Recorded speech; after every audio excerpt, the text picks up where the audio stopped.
I want to bring in two political experts right now, especially when it comes to 2024. Chris Whipple is a political commentator and a documentary filmmaker. He's also the author of the upcoming book, The Fight of His Life, the inside story of Joe Biden's White House.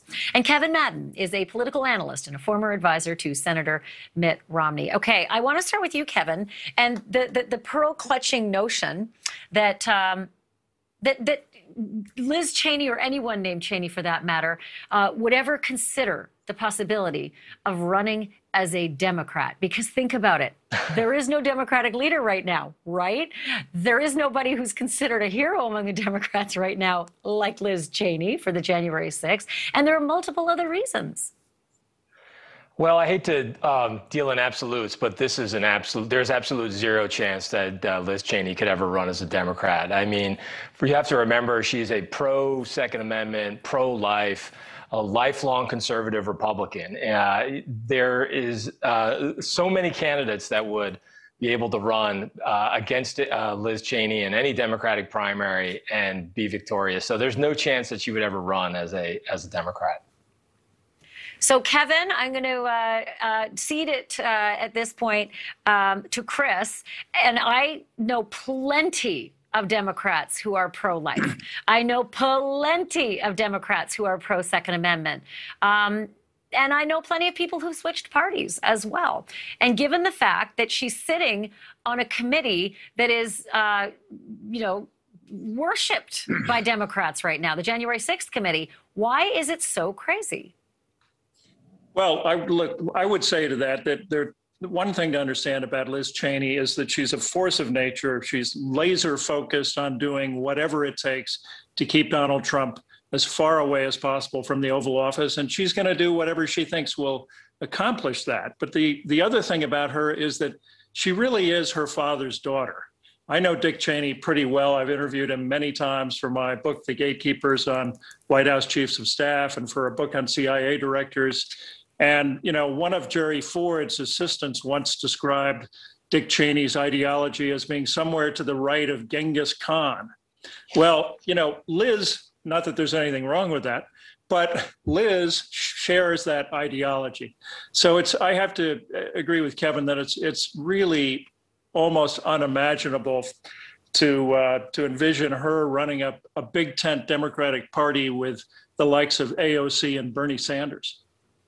So, Kevin, I've been living in crazy town since 2015. So I am not, I do believe that really bizarre things are still to happen and are happening even as we speak. And Dick Cheney, if you think he's right of Genghis Khan, he evolved on gay marriage, and he evolved on Donald Trump. And I've seen Uber Democrats evolve on all sorts of things as well. I saw Clinton evolve on marriage equality as well. So is it not possible for Lynn Cheney, who has been booted in the rear end by her party, to say, to hell with you? I can evolve as well, and I'm a person of principle, and I feel like the Republicans aren't a party of principle, as she's been saying, and so I'm going to do it a different way. Well, I think doing it a different way will still fall short of ever going to join the Democratic Party. Doing it a different way could mean running as as a Republican who is a leader of the conscientious objectors wing of the Republican Party. If you look at her comments over the last year, and particularly last night, she does see herself. Rightfully so, I think, too, because there are many folks inside the Republican Party that are looking for a vessel to express their outrage against Donald Trump's taking over the party, to have somebody who is going to be out there holding Donald Trump accountable, and somebody who could lead a fight within the party to wrestle it back from the nationalist, populist approach that Donald Trump has foisted upon the party. He's remade the party in his image. He has a very firm grip on the party. And there is a very small but vocal, well-funded sector of the Republican Party right now that does want somebody like Liz Cheney to emerge and lead that fight. So I would see if we were looking at, well, what's the crazy next move here, and what's going to be the next disruption in the process, that's as close as we'll get. I don't see it as a Democrat. So, Chris, it would be, I think, really hard for Liz Cheney to make it through a Republican primary, right? So what about the spoiler possibility? We've seen it before. We've seen effects of it before.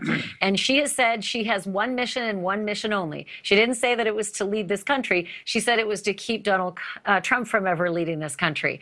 Do you think it's possible that she would run as an independent to do what Nader and Stein did before her? Well, there are a lot of ifs involved in this, and a lot of ways this could play out. But I do think that you're absolutely right. Her mission is to prevent Trump from ever getting anywhere near the Oval Office. She'll do whatever she thinks is the smartest way to accomplish that.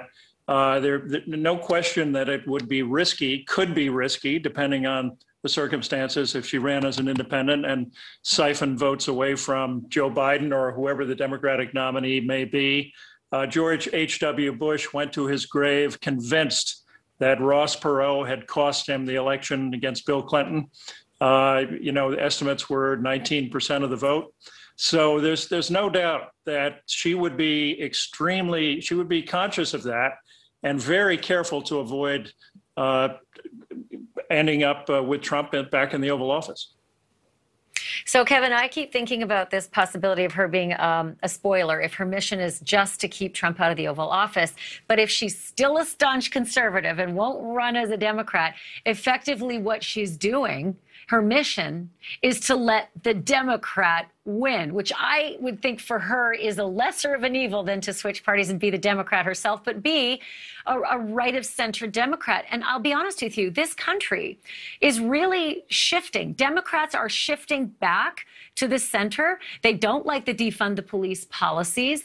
They don't like the get soft on crime prosecutor policies. I could list a whole bunch more, but a lot of Democrats don't like the far left agenda. And so to see their hero, who might give a little and say, I can evolve as well, how can that not be a win-win for her? Well, look, I think the Democrats aren't shifting very quickly, and they're not shifting without a fight. There are still some very vocal debates going on inside the Democratic Party about the agenda and how centrist to be and how progressive to be. But we have to remember that Liz Cheney is a hero to Democrats right now only in the context of the current debate. She is a hero of convenience. The old saying, the enemy of my enemy is my friend. But if Liz Cheney were to ever emerge as a threat to a Biden presidency or a Biden second term, she would very quickly become a target and a villain again for many national Democrats, particularly progressive Democrats who would disagree with her on her core beliefs and her core platform. So, I actually do believe that there's a chance that she will take a conscientious objector campaign as far as possible, and that's the probably more likely scenario that we might see in the 2024 context. And next week at 10 o'clock Eastern, Joe Manchin's bid to lead the Republican Party and win the nomination for, president. Guys, thank you so much, Kevin Madden and Chris Whipple. It's good to see you both. Chris, I'm going to ask you to stick around for the next segment, if you would. Thank you for watching. Go to newsnationnow.com to find News Nation on your television provider. And don't forget to click the red subscribe button below to get more of News Nation's fact-driven, unbiased coverage.